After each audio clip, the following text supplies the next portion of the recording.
Accents, or dialects, in the team are an auditive indication of diversity. But how tolerant are you of different accents? And if you feel that you have an accent, what can you do to make sure your accent isn't pushing you away from the leadership opportunities that you deserve?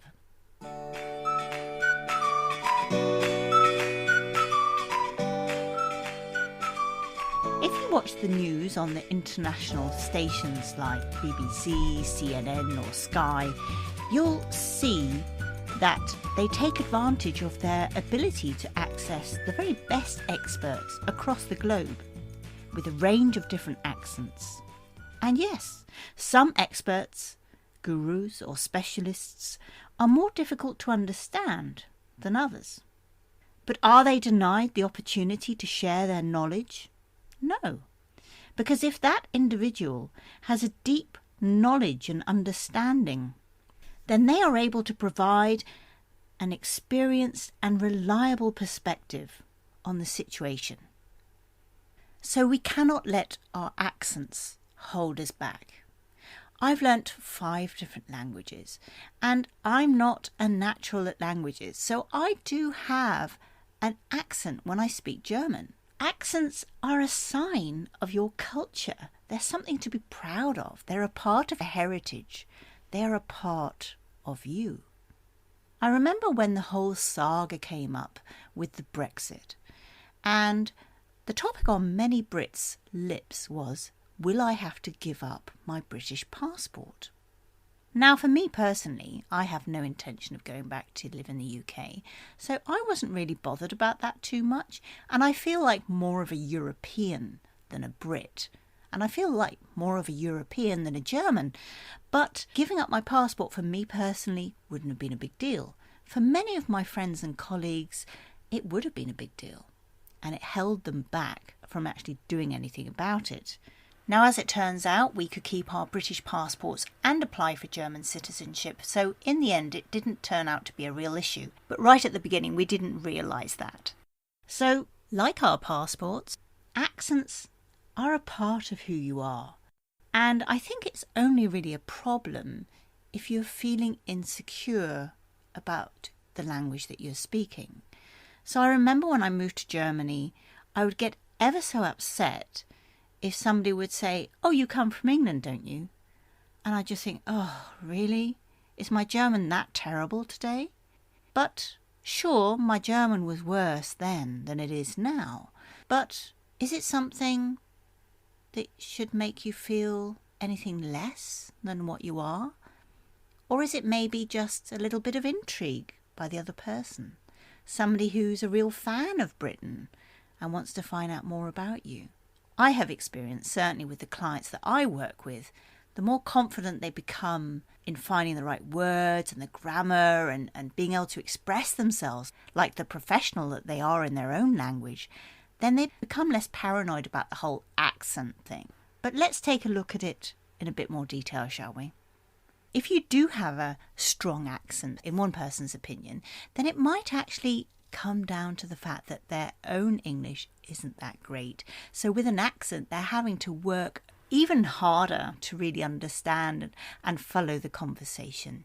So it's not all about your accent. There's 2 sides of every communication. So be mindful of that it's not just about your accent. It's about how it is being perceived and understood. Now remember, when you're communicating internationally, it's not enough just to get your point across. You want to get your point across in the right way.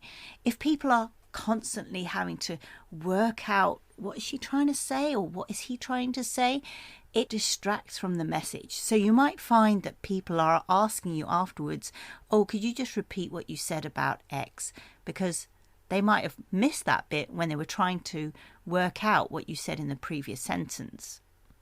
So accents can interfere in business communication, but we have to be very mindful of the fact that an accent is something that you can get more familiar with, more comfortable with things like podcasts, attending an online course which has people from all over the world, to going to conferences, all of these kind of things expose you to different accents.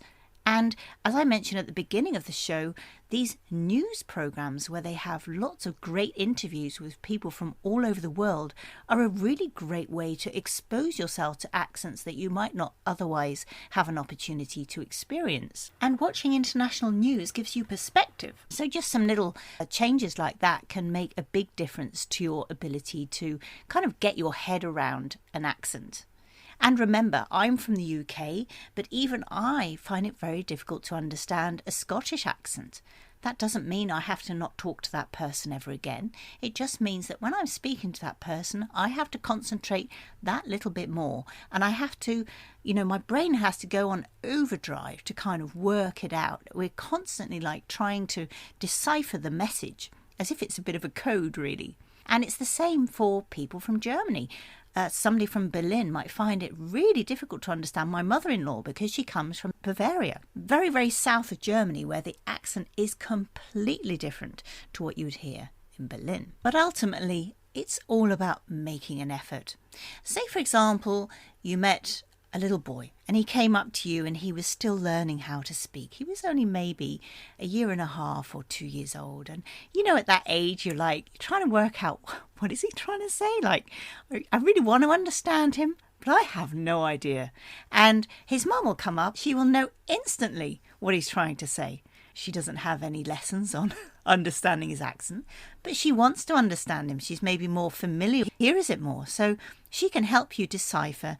And that's the point, isn't it? She wants to understand him because she wants to motivate him to speak. She's really proud of him and she wants him to keep trying.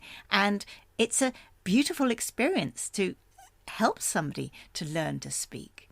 And it's not much different with helping somebody to, speak in another language. So if you really care about somebody, if you fall in love, say, and you want to really understand what they're saying because you're totally into them, then you would have a different interest in working out their accents. So it's not impossible. It's only impossible if your mindset is set to impossible. So it's all about familiarity. Now, I used to teach this amazing sales manager, and she was from France. And like many of my clients, she had come to Germany and focused on learning German and realized very quickly that her English had suffered. She used to say, "Oh, my accent, it's so terrible, Corinne. You must tell me if I make a mistake with my accent. I really want to work on my accent." Now, I don't know whether you know anybody from France, but they take language learning very seriously. And so she really wanted to know exactly what she was saying wrong and how to say it right. She was a pleasure to work with. Isabel used to say, "beautiful." And it is beautiful, isn't it? The way that she says, "beautiful." So I found it very difficult to correct her on this. At one point, I drew her attention to it. But I said to her, if there's one thing you could leave in your language to make you charming and irresistible as a salesperson, then leave beautiful in. So sometimes an accent can actually be a positive thing. For example, in my role as an international communications coach, people want to work with a native speaker. So in that case, it can be an advantage. Or for example, I work with quite a few people who have been to the UK and they just love the UK. They love everything about it. They love the pubs. They love the way that the people are so friendly. They love the fact that you can go on these wonderful walks around the Southwest Coastal Trail, the peninsula, or they love the fact that you can just talk to anyone. And these things, when they hear my accents, come to mind and they think, oh, I want to work with somebody like that, you see? So it's all about association. What do you associate that accent with? The Indian accent gets a lot of bad rap.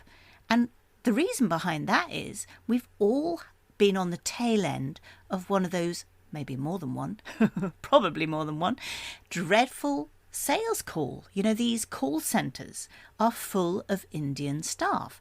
And the problem there is not so much actually the person on the end of the line. It's the fact that you've had your day interrupted by somebody who's trying to sell you something. It's disrespectful. It's a waste of your time. These people have to be rather persistent. Otherwise, they're never going to make a sale. They're never going to hit their bonuses. They're never going to get that commission that they need to be able to survive financially. So the whole thing around the Indian accents very largely goes back to this irritation behind these call centre calls. And that's rather unfair, isn't it? But that's the way we tick. We relate things to our experiences. So when I came to Germany, I used to quite often say things the wrong way, and I'd have the right word, but somebody would be looking at me in that kind of, what the hell is she trying to say way? So I would say something like, in German, the word for bus stop is Haltestelle, right? So, but I wouldn't say Haltestelle. I would say, ich suche die Haltestelle.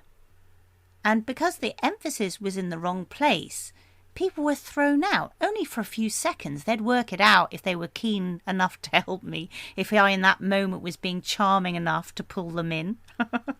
But you see, just by putting the emphasis on the wrong part of the word Stelle in German is also meaning job. So they're thinking, well, why is she asking me about a job? I've never met this girl before. So for this split moment, their minds are working on overtime. And as you can imagine, if you're in a meeting and you've got maybe one or two or even three people in the meeting who have very strong accents, you have to not just focus on one accent, but you're pivoting from one accent to the other. So it makes it very, very exhausting. And, that's the fact. It is exhausting sometimes zoning into people's accents. But if you want diversity, if you want perspectives that are different, if you want to make something happen, if you want to be brilliant, then you have to embrace diversity, and accents are a part of that. So you can zone into people's accents. And for example, sometimes two words that get confused because they sound a bit similar are particularly confusing in that particular industry. The situation is slightly complicated by the fact that in some industries, two words sounding very similar but pronounced in a different way might sound the same could cause a little bit of a problem. So, for example, I work with a lot of agile teams, and they might say something like, I need to look at the feature. Now, it isn't feature, and it's not future. So I don't know, are they talking about the future? Are they talking about the feature? You see what I mean? In that situation, it's confusing. Of course, you can always ask. But in a meeting, you know what it's like. You don't always feel comfortable to ask. And you certainly don't always want to make that person feel self-conscious. So it is sometimes a tricky situation. And there are other words that get mixed up. Things like terrorist and therapist, they get mixed up. Or soldier and shoulder. So sometimes it can be quite funny and you can have a joke about it. But if you're in the middle of a pitch or something, or if you're describing something rather sensitive or something that's going to have an impact on people, it can really backfire. So one thing that I do with my students is I will put an example of this in this week's episode's webpage. Just go to EnglishSpeakingExperts.com/130. That's this week's episode. And you will see an example of this. But basically, I create a word cloud, and I've found a very cool piece of software where when I point to the word with my mouse, it will actually flash up so that people can always see which word I'm looking at, especially if they've just been making notes or something. So I will then get them to pronounce those words. And sometimes I'll create little videos using that so that people can really see the word and hear it being said at the same time. Now, what I also do is to help people work out where is the pronunciation of that word. I will maybe make the E a capital E so that they know I have to focus on the E. Or I will put the focus at the end of the word, and I'll use capital letters to do that. And the reason I do that is that if people are using their hearing brain and their visual brain at the same time, they have twice the amount of chance of really understanding it and getting it. So if they can see and hear, the chances of them remembering that is better. But of course, what I try and get them to do is I leave a little gap so that they can repeat that word or that sentence themselves. So they not only see it and hear it, but they also practice it. They hear themselves saying it. So they actually have to try it out for themselves for that sustainable kick. So go to that page, links are in the show notes, and you will see what I'm talking about, /130. But ultimately, you need to find a way to help yourself. Now, if you're not working with a coach like myself, there are some great tools, and I'll link those on the same page. Things like Merriam-Webster's, they give you not just an English audio option, but they also give you an American audio option. So depending on your personal preference and who it is that you're going to be speaking to, you can select the pronunciation flag that is more appropriate for your particular needs at this moment in time. It's quite cool. Check it out. And what you can also do is you can listen to a podcast like this and you can keep pausing it. So the idea is you listen to the podcast once in its entirety, and then you go back and you play a little bit, and then you press that little button that takes you back 10 seconds, and then you can listen, pause, repeat, listen, pause, repeat, and so on. And if you do that, it's time consuming, but it's really effective, because you not only get to hear the words, you're training your listening skills, but you're also training your vocabulary, your pronunciation, and it's a good way to practice all of those three things at the same time. And the nice thing about listening to podcasts is you can choose a podcast about something that you're genuinely interested in. And I assure you, if you do this regularly, you will be able to talk very, very eloquently about your industry, about something that is happening relevant to your job. So ultimately it comes down to this. If you want to sound like the expert, you have to spend time with the expert. And this is a workaround. This is a really powerful approach. I know many of you won't do it because you need a bit of discipline to do this. That's why you'd work with a coach, right? But, you can do this on your own. You don't need a coach. And it's a really, really good method. And you can do it anywhere, right? You can do it absolutely anywhere. You need no paper, no pencil. You can just listen, repeat, listen, repeat. Really easy, free way to improve your pronunciation. So I recently had a young man from India. He came to me for some career coaching, right? So his new job starts in the autumn of this year. He can't wait. But I can see that Ishan has incredible potential. He is super smart and he knows his stuff, right? So between now and October, we'll be working on his accent so that he doesn't have his confidence derailed by constantly hearing, "Pardon, could you repeat that, please? Sorry?" You see, every time that you're asked to repeat yourself, there's a slight twinge of self-doubt, isn't there? Did they not really understand me? Did they not agree with me? When you've just started a new job, you don't have the confidence that you have in an existing job. You're trying to make a good impression. And if you're constantly having to repeat yourself, it's not good for your self-confidence. So we're going to be working on things like asking questions, explaining what he's doing, introducing himself, all of these things so that he goes into his job feeling more self-assured, more confident. And in the Indian accent, very often they swallow the very last piece of the word or the sentence. So we'll be working on that, because those first couple of weeks and months are where you make your mark. These requests to repeat yourself also stop the flow of the conversation, don't they? And making a business conversation is hard work then, because that acute concentration, it's exhausting, especially if English isn't your native language, right? So if you have an accent people find difficult to understand, then make a note of which words, which sentences people struggle with, and then go with those sentences to a native speaker working with you or a coach like myself, and really try to focus on one sentence at a time. Now, the problem with doing this on your own is not so much with German, but with Finnish and Danish, in my case, I found that I couldn't really hear what I was saying wrong. Like, I just couldn't hear it, right? So in that case, you are going to have to ask a native speaker to help you. Because doing this independently can become a little frustrating in that case. Believe me, I've been there. So joining up with a coach or a group of other people can be a more constructive use of your time, really. So when I'm working with my clients, what I tend to do is I tend to use those word clouds like I mentioned earlier.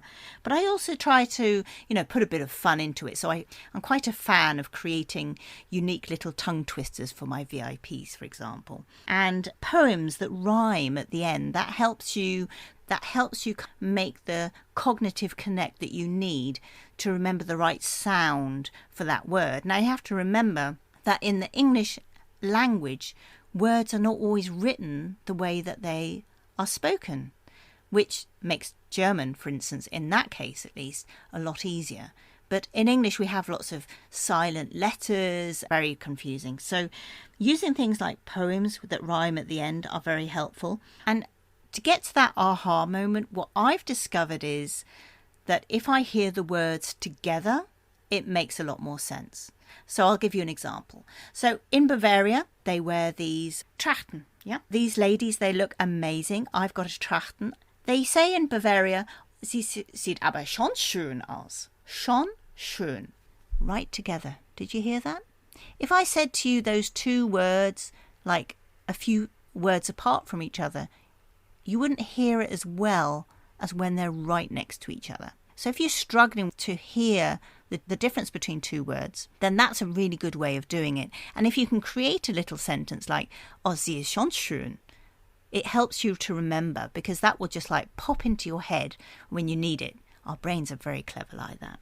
So anyone that knows me will know that I have a problem with the pronunciation of schwul, which is the weather, and schwul, which is gay. Is that right?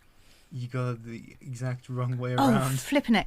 Okay, so schwul is the gay, and weather is schwul. Schwul. I can't. It sounds the same to me. How does it sound the same to you? Well, it does. It just sounds the same. With like the weather one, it's like you have to sound like a cow. Okay, now how did I do the school and the will thing? That was the gay word, right? Schwul. Yeah. A schwul. So That's school and wool is schwul. Yes. And that's gay, not the weather. Yes. Okay, so schwul is more calm. And schwul is more when I have to have my chin sticking out. You have to kind of like go a little bit deeper down your throat with that sound, like a bit like ooh, ooh. Oh, it is the cow sound. Hey, I'll go with the cow here. You just say schwul. Could you please tell me the right way of saying each one and tell me what they mean? So the German word for weather is schwül, and the German word for gay is schwul.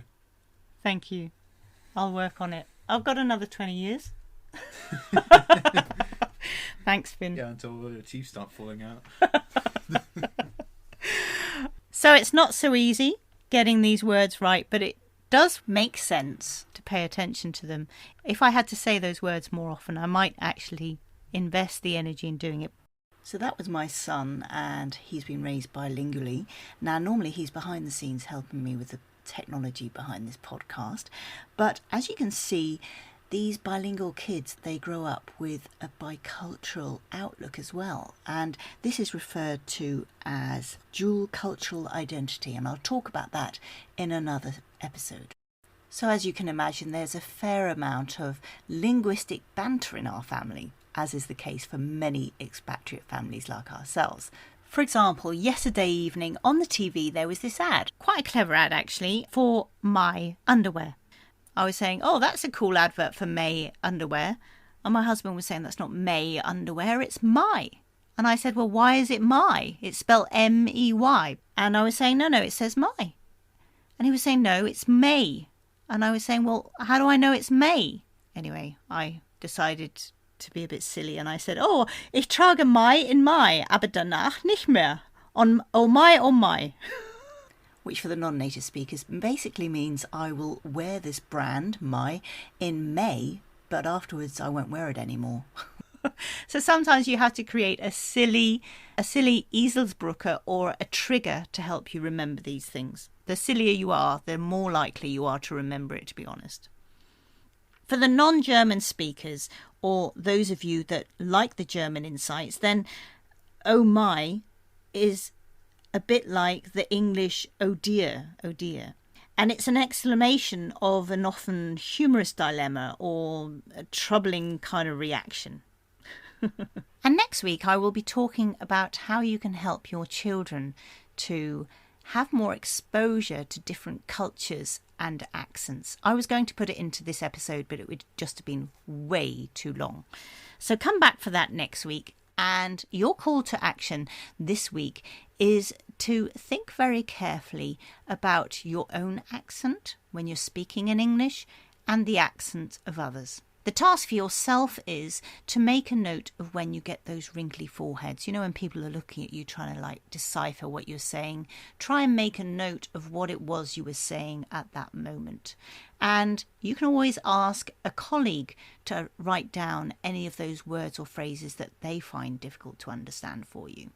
In terms of understanding other people's cultures and accents, because it's all wrapped up in each other, then you need to find a way to listen to different accents. Podcasts are great, and if you prefer watching the news rather than listening, then make it a part of your routine to listen to CNN, BBC, Sky, even Deutsche Welle in English. These are all decent options for listening to lots of different accents. They're all freely available on the regular TV without having to sign up for anything else. So no excuses, honey. And you can listen to BBC in your car. And remember, an accent is a reflection of diversity in your organisation. So by being negative towards somebody's accent, you're actually being racist. So be very careful about that and be a little bit more empathetic. Give people the time that they need and give them a little bit of a helping hand. If there's something that they say wrong repeatedly, the chances are if you go up to them and say, I've noticed that you say this, and that can be a bit tricky to understand, or something along those lines, most people are really, really thankful, because you get to a certain level in your language learning where people don't really want to correct you. They feel a bit self-conscious, but if you do have an opportunity to help somebody, they will be very, very grateful. And here's a final tip for you. Both of the market-leading online meeting providers, Teams and Zoom, give you the opportunity to turn on subtitles or transcript at the bottom. This is great for both the communicator and the audience, because you not only hear each other, but you are able to actually see what is being said. So this is AI, or artificial intelligence, so by nature it is getting better and better. It's really very accurate already, certainly in English anyway. If you do want to be able to understand somebody clearer, switch those on, and you can use those yourself if you do feel that your accent is strong, to see where the problems are and work on those specific words and phrases. Cool, right?